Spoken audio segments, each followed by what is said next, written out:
think we're ready. Let's go start the live stream. So, hi everybody. Welcome to Hip Shake Fitness channel. Charlene here, the founder. So, did you know that May is Asian American Heritage Month? And so, a little bit Yeah. about me. I am an immigrant. I grew up in the Philippines, and it's taken. I moved here when I was 21, and it's been a long, long journey. Migrating here, and that's going to be a completely different podcast. But that said, I'm a very proud Asian American, and I'm really excited because this week we're featuring Asian American dances at Hip Shake Fitness. So what we have, so just to let you know, there's two dances that are from the Asian American culture. One is Bollywood abs, and the other one is K-pop Dance Party. Yay! And Ali is the creator of K-pop Dance Party. So, Ali, would you just tell us just a little bit what K-pop Dance Party is for you? Well, Kpop Dance Party is a choreo-based workout, choreo being short for choreography. So there's a lot of different disciplines mixed into it because it comes from like my background of studying hip hop and jazz funk and jazz, as well as just like partner dances as well.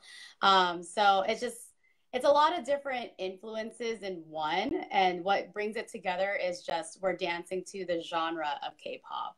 So K-pop to me is just a fun way to connect with other people, dance and vibe to a really fun music genre.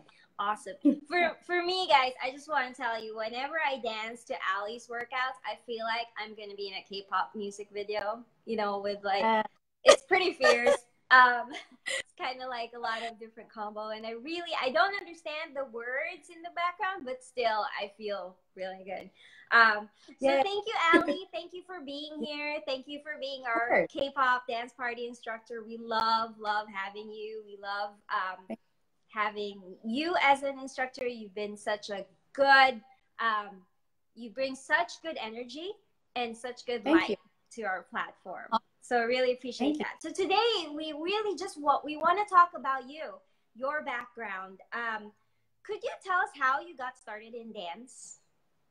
Well, I started when I was young because my dad was a professional dancer. He was a professional ballroom dancer, and he focused on hustle and tango. Wow. Yeah. So like back in the day, in the 70s, he would actually compete. So yeah, he was a professional dancer. And then when me and my sister were younger, he put us into dance classes to see if we would like it. To be honest, my sister stayed with it, and then I was the one who like rejected it at first because I wanted different.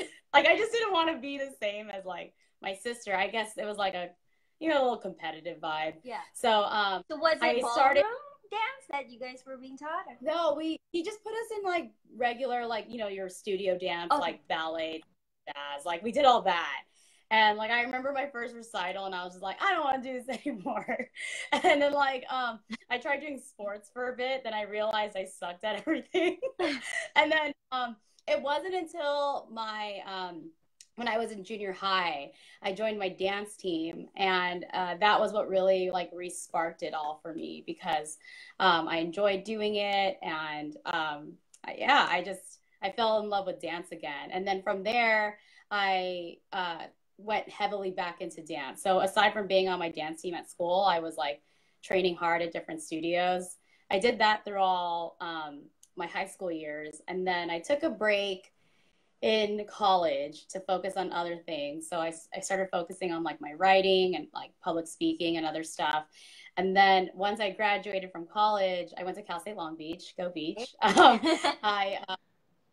I went back into dance, like slowly but surely, because I didn't think it was like a career choice for me because I just didn't know, it's just uncertain if like a dance career is like stable, so I think that's very a very Asian idea as well. Like I feel like with Asian parents, It's like, hey, I'm gonna be a dancer. I'm like, what are you talking about? Right, Do you mean right. you're gonna be an accountant or a nurse? My parents and my uncle were very like, oh, you can still be creative, but you have to be creative in like a corporate world, you Right, know, or on like the just side, or doing right, yes, on the side. So after college, I started interning at a studio called Boogie Zone, and that's kind of how it started. I started doing like a lot of admin work there, and then I just like slowly started to like fall in love with dance again, and then I always tell this one part of the story to people where I'm like,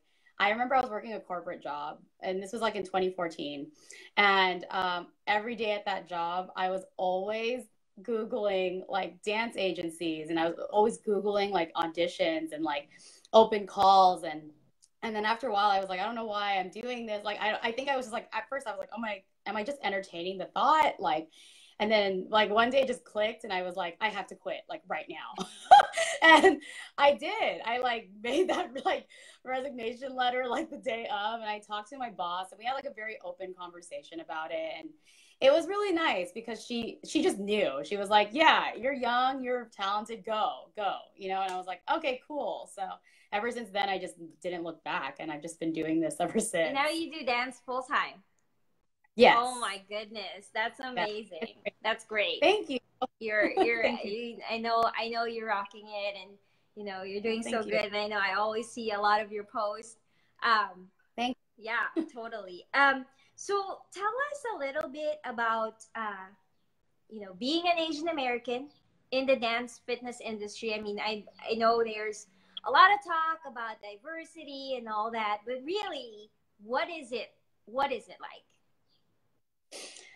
It's interesting because you realize that you are very much a minority in it. Like, okay, well, one, it's very important to recognize that the dance, like the commercial dance industry, and then like the concert dance industry, and then the dance fitness industry are very three different elements of Okay. dance. So So for commercial, concert, yeah, and fitness.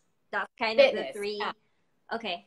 Yeah, there's and yeah, so I just want to say for everyone watching, there's just like in terms of being a professional dancer, there's so many different avenues to go through. Like you don't it doesn't just have to be like, okay, if you want to be a professional dancer, you're just gonna have to train until you dance with Beyonce one day. There's like so many different avenues to do this as a lifestyle and as a career. So being honestly being in the dance fitness realm is still somewhat new to me. Like honestly, it wasn't really until hip shake fitness came into my life was when I started to see it as like a career option, and I was like, oh, okay, I'll just try it, you know. And but yeah, it's you realize very quickly like you are a minority in it in terms of like who is like leading the pack. Like there's a lot of instructors, and there's a lot of variety of instructors, and of course like being in Southern California, we're very blessed to have like a diverse set of people that are in the dance fitness industry. But like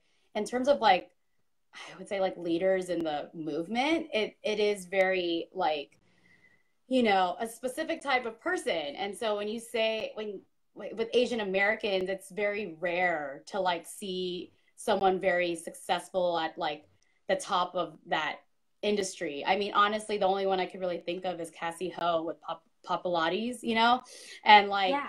so that she does such a great job at representing that like it's, you know, Asian Americans are here, and we are like we're in all these different industries. We're just not as visible to, I guess, a mainstream audience as much as any other ethnic background. But that has a lot of layers to it to begin with. But yeah, that's just kind of brushing the surface. Yeah, no, Yeah. I love her. I love Casey Ho. I love Pop Pilates. I think Yeah. she definitely does a really good job at it. Yeah. And I do think that there is a need for diversity in, especially in fitness, in dance Yeah. fitness. I mean, I don't know anything about the choreography or the Yeah. concert area, but I do know in dance fitness there is not a lot um, of diversity. And so, a little bit off topic, but just kind of a question for you. Is there Yeah. anything specific that you think people could do or like how do you see the Asian Americans really just having more of a voice in whether it's fitness or in dance fitness or in the dance industry in general? It support. I really think that's it. It's just like supporting the voices who are doing it. Mm-hmm. So like definitely like you're a person that people should be supporting, you know, because of the movement you're doing with Hip Shake Fitness. I think it's really important because you are giving like different people like a platform to speak, like myself, you know. So like um honestly, it really just comes with like a strong base of community and just elevating all together, you know, like if one person is successful, then we're all successful. Like that's how we should look at it. And I think that's what will help get more visibility of Asian American faces in these platforms. Yes, preach, girl. I mean, that's definitely something that I think one of the things we always try to have is that there's room for everyone. It's not a Yeah. one size fits all, and even if fitness is such a competitive space, but Yeah. and in the other hand, it's a competitive space, but it's not diverse. So Right. I think like definitely supporting each other is one big thing Yeah. that we can do, because we are the ones, we do have the capacity to support each other, Right. and we by supporting each other we bring each other up. So Yes. yeah, Like, totally. So talking about supporting you, uh, what made you, so going the dance route, and then I approached you with Hip Shake Fitness. What made you kind of um, think about K-pop Dance Party? Like, just talk about that a little bit. Like, how did that sure. story come about? Um, So, for those who don't know, I originally had a dance group called J-Pop Dance Party. This was about 4 years ago. And J-Pop Dance Party is the same as K-Pop Dance Party, except it focuses on Japanese music. Okay. So, you know, I don't know if I haven't said this yet, but I am Filipino American. I'm not Japanese or Korean, but I am a huge fan of anime, like Japanese animation, and there's a huge industry out here for it. It's just very subculture, but I grew up loving that fandom, and so eventually one day I made the group J-Pop Dance Party because I wanted to combine my love of anime and fandom and like my love for dance. So it just one day it made sense for me to be like, why don't I just dance to anime music? And then it started as a class. Mm-hmm. So I would just go to anime conventions and teach like a dance workshop. It'd always be like, again, like a different mix of disciplines. So I'd be like hip hop, jazz funk, whatever, you name it. And then eventually like event organizers were like, "Oh, do you have like a dance group?" And I'm like, "No, it's just me." And they're like, "Oh, do you want to make a dance group? Like, we want you guys to perform." And then like the idea of having a dance group never really crossed my mind because I don't know. I never really wanted to direct a dance team before. And so, but because it was asked of me, I was like, sure, let's see what happens. Yeah. So Grab I your made a friends. dance team. Yeah, I made a dance team. And I had that for a bit. And it it kind of, I don't want to say it died down, but I chose to kind of stop pursuing it just because I wanted to pursue other artistic endeavors of mine. But J-Pop Dance Party then became a physical class at Boogie Zone, which was the company I was interning for in the beginning. So I got a class there, and it was in Torrance in South Bay, and so that's how I met Charlene. Yes, that's how we met. Yeah, came to my class because originally I started as J-Pop Dance Party, but to grow it to a bigger audience, I named it J-Pop and K-Pop Dance Party, which is such a long name, but it worked. Like I got people in my class. So I was teaching that for a bit. I was teaching when the physical class at Boogie Zone. I had it for like about 2 years, and yeah, so that's how it kind of grew from there. Sorry, I went on a tangent. What was the rest of the question? It's just K-pop Dance Party, and yeah, just so you guys know what happened. So on my end, I don't know, Ali, if I ever told you about this history, but on my end, I was obsessed because I was like, oh my God, I have to have a K-pop dance workout on Hip Shake because I love K-pop. It's such a fun workout. You know, it's such a fun music. And at that time, I think it was like a few years ago when like Gangnam Style was really big, and then all these other K-pop musicians like BTS and all that stuff started going strong. I was like, oh my God, it would be such a good idea. And I literally like Googled K-pop workout, and there was literally 2 places in LA. And I'm in LA. I'm like, okay, there's a lot of Koreans in LA, or there's a lot of Asians in LA. So, and Ali was one of them. And I went to her class, and that's how it happened. Yeah, the rest is history. Yeah. It was. So speaking of your career and what you're doing now, we would really love for you to tell people about the things you're doing now, how they can reach you, and yeah, just let them know. Yeah. Okay. So I'm really excited because I have 3 shows coming up. So I have a show if you're in LA, these are all shows in LA or SoCal. So I have a show this coming Wednesday. I'm really honored to say I'm a featured choreographer for Club Jeté.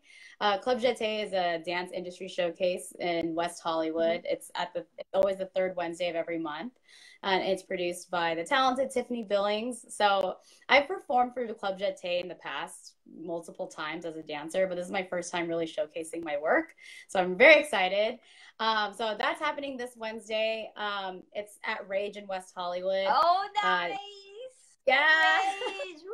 It's West Hollywood. Yeah. It's $10 to go in. And yeah, I hope you guys can come. That's this Wednesday. And then I'm sorry? Wednesday, what time is that? Wednesday at 10:30. Okay, 10:30. Wednesday. Yeah. Okay. And I'm performing a really cool, I've actually performed this piece before, but it's a sing kill fusion. Oh wow. So, sing kill. Yeah. So, for those of you who don't know Filipino folk dance, the sing kill is a Filipino folk dance, and it's specifically from the Moro region of the Philippines. It's like the southern area.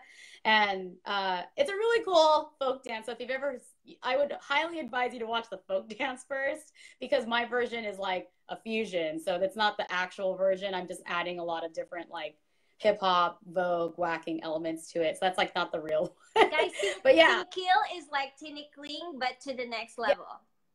Yeah. It's like multiple tinikling with 4, if I remember correctly, it's tinikling, but with 4 bamboos, and you have to make sure. Anyway, you should definitely. That's awesome. Thank you. Yeah, I'm really excited. This is my second time performing the piece. I'm really excited. So that's this Wednesday, and at the end of the month, May 27th, I'm performing as a solo artist with my friend Gingy. She's a DJ friend of mine. She's actually the one who created the song that we use for the Sing Kill Fusion piece. Nice. So her and I are finally working together. So I'm performing I'm just doing a couple pieces for her set. But yeah, doing that May 27th. It's at the Don Chente rooftop in downtown LA. So it's across from the Staples Center. It's at 4:00, and I believe it's also a $10 cover. Okay. What's really cool about that event, it's Memorial Day weekend, in case you guys didn't know. The entire lineup is all female. So female DJs, nice. Female dancers. Yeah. So I'm very excited to be a part of that. That's May 27th. And then next month, I am performing a set at K-Town Night Market on Saturday, June 16th. And where is that? Is it in downtown? That one is... it's at the Robert F. Kennedy School in K-Town. I can post that for you guys. But yeah, I'm actually performing again with Gingy. So she's going to be part of my set. So she's going to be playing the kulintang live. So what that is, it's a Filipino instrument, you guys. And it's like a bunch of gongs. So if you want to imagine like a xylophone looking thing, but it's like a bunch of gongs, that's what she's going to be playing as we perform on the 16th. So that is so cool. That is so cool. And so after the live stream, Ali, if you could just post the links so that if people want to go and see you, and see your show, they can come. That would be Yeah. great. So Yes, yes. you're definitely keeping busy. You have, it Yeah. sounds like you have a show this week. You have another show coming in 2 weeks, and then you already have one show coming next month. And Yeah. so I'm guessing you travel a lot, and you kind of Yes. drive a lot back and forth. And Yeah. so one of the things with Hip Shake Fitness is we use dance as a way to get healthy, but part of being healthy is eating healthy.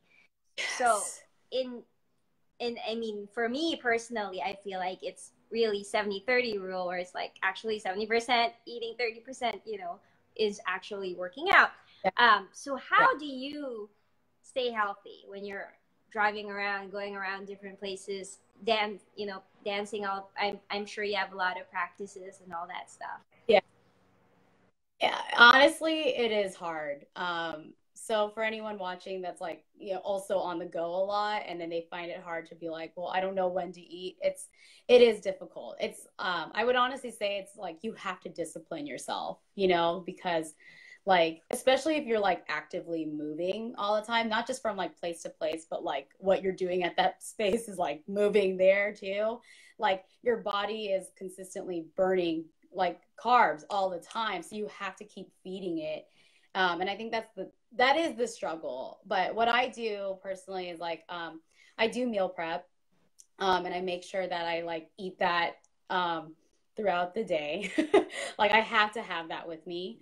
And I focus on protein, a lot of protein. So I have like lean chicken. I personally like just like skinless chicken breast. And What I is just it add called like again? What is? just like the Oh, skinless skinless chicken chicken. breast. Okay. Yeah, just like because I don't really like the skin on the chicken. Oh no! um, I I know, love I skin. know. I'm really It's my boring. favorite thing. I know. Are Well, you sure okay. you're Whenever I Filipino? have a I'm cheat, just kidding. like, yeah. No, whenever I cheat day, I do like the skin, but like in a regular setting, I normally just eat the chicken without it. But and yeah, and I just add your typical spices, like nothing too crazy. I'm not like a crazy cook by any means, but I like this is just something for me for like sustenance. Like I'm thinking it for more as like, okay, I just need energy to make sure I can like get through my day. So yeah, I focus a lot on like protein and fiber. So I just have like broccoli and like carrots, just any type of veggie. I like steaming the veggie. That's just my personal preference, but do what you will.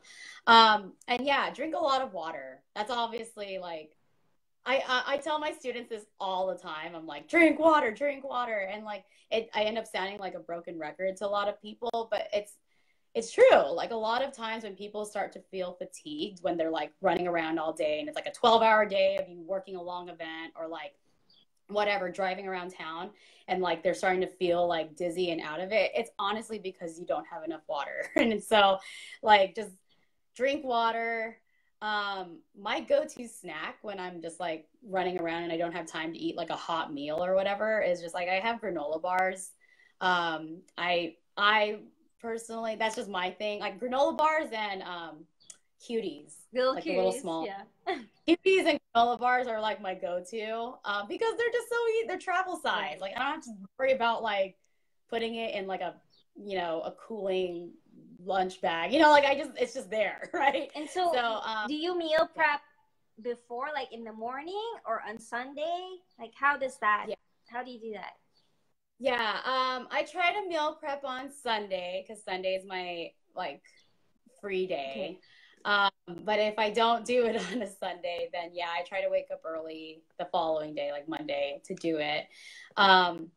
Yeah, it is tough because like everyone has different schedules, so like you have to just kind of take it upon yourself to figure out what works for your schedule. But it's just being honestly with meal prepping and all this kind of like discipline, it really is just like forcing yourself to like understand that this is an important prioritized task too. It's like, so if you have a planner and you're like, I'm working out this day and I'm going to this event this day, like you should also honestly write in like, I'm meal prepping on this day at this time, like force it in your head that like this is important for you to like set time aside for. Personally, I meal prep on Sundays, and then I'll do it again on Wednesdays and go from there.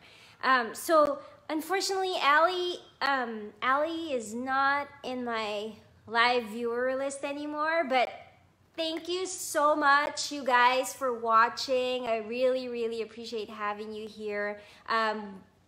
You know what? We're really happy, or we're really grateful to be one of the few dance workout studios online that feature Asian American workouts. And Ali is one of our instructors. You can see her full series at Hip Shake Fitness. Is Kpop Dance Party. It's super fun. You can join today. Try it free for 15 days. And I'll see you guys in the studio. Bye. To watch more dance videos, click here. To subscribe to our YouTube channel, click here.